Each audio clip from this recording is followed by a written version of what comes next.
Hi everyone, welcome to my channel. I decided to cut out some pieces for some cute wood gnomes that I've been seeing on the internet lately, and so that's what we're going to make today. If you are interested in buying a kit, this is what you will be receiving. You will get two gnomes. The little one on the left I have put up so that you could see what it would look like, and then the one on the right is the larger gnome. It is about 15 inches tall, 6 inches wide. The smaller one is about 12 inches tall and 5 inches wide. But you will get all of these separate pieces as well as some scrapbook paper for the hats, and then you'll also get some sponge brushes for each paint color and the Mod Podge. Some items that you will want to provide yourself will be the paint, Mod Podge, and then you'll want a glue gun, as well as possibly a sandpaper if you want that distressed look around the edges. Alright, the color that I am going to be using to paint the whole base of the gnome is an apple barrel color, and it is called Spring Green. I'll show it to you here. I am going to be painting the whole body of the gnome and the sides this color. And I'm not going to worry about painting the top of the hat because that's where the scrapbook paper is going to go. I am going to make sure to paint all around the edges as well. And it's up to you if you want to do the backside or not. I prefer doing the backside for a more finished look. If you're going to buy a finished product, it will have the backside painted. So I'm going to go ahead and start painting it green. It is an MDF board, and so it soaks up paint pretty well, and where there's no primer you will most likely want to put on 2 coats, but that's totally up to you. I will be doing 2 coats on everything. Alright, now I got all the coats of green on, so while that's drying I am going to paint my feet black. I have some pieces of just scrap wood so that I could put them up and do the edges without having paper stick to the back of it. You don't have to do that, I just think it's useful.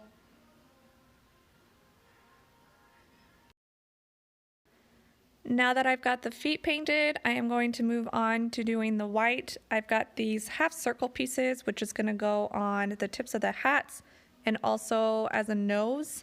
I want my noses to be this natural wood color. I think it's more realistic. Not that gnomes are realistic at all, but that's what I decided to do. So now I am going to paint the pom-poms for the hat and the beards white. When it comes to painting the beard, there are some steep edges, and so you're just going to want to kind of shove your paintbrush in there the best that you can and get lots of paint on it in order to get all those little creases. It's a little difficult, but just keep at it and you'll get it. Okay, so now I have got 2 coats of paint on everything, and now it's time to move on to doing the hat.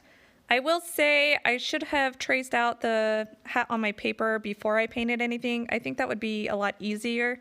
However, I'll show you how to go ahead and do that. With each kit, you should have 2 pieces of scrapbook paper. One's a little bit bigger for the bigger gnome, and then the other one's a little smaller for the smaller gnome. So don't get those confused and use the wrong one. Next, I'm going to flip over the gnome on top of the back of the scrapbook paper and trace it out. Once it's traced out, I am going to cut it out, and then I'm going to lay it back on top of the gnome. And this is where it gets a little bit tricky.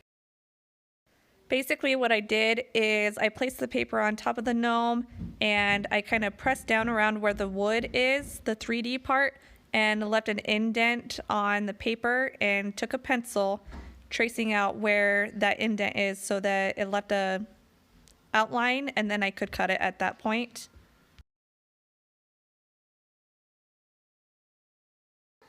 Alright, next I took some Mod Podge that you can find in any craft store or Walmart. I got the matte color just because I prefer a matte finish rather than a glossy finish. Get whatever you prefer. I have done it both ways and painted the wood, and I've also done it the other way and painted the back of the paper. Either way it'll work. The Mod Podge will dry clear, so you don't have to worry about that. But just make sure that you are using a flat edge and kind of pressing down your paper and getting any of the glue squeezed out. Once that was done, I just took a pair of scissors. You could take anything, and I started going around all the wood edges so that I was kind of scoring the edge of the paper where I could take a piece of sandpaper and sand down those edges and kind of give my gnome a distressed look, as well as get rid of that excess paper. I then took the sandpaper and distressed kind of around the edges of all the other separate pieces as well. Now the last thing to do was to take my hot glue gun and glue down all of the pieces. If you want to have a special finish over the top, you could take that same Mod Podge and use a paintbrush to brush over all of your pieces to kind of give it a little bit of extra strength so that it won't be damaged. That's totally optional. It's up to you if that's something that you would like to do or not. And then after that, it was all done. I hope you enjoyed the video. Thank you for watching, and if you have any questions, feel free to reach out.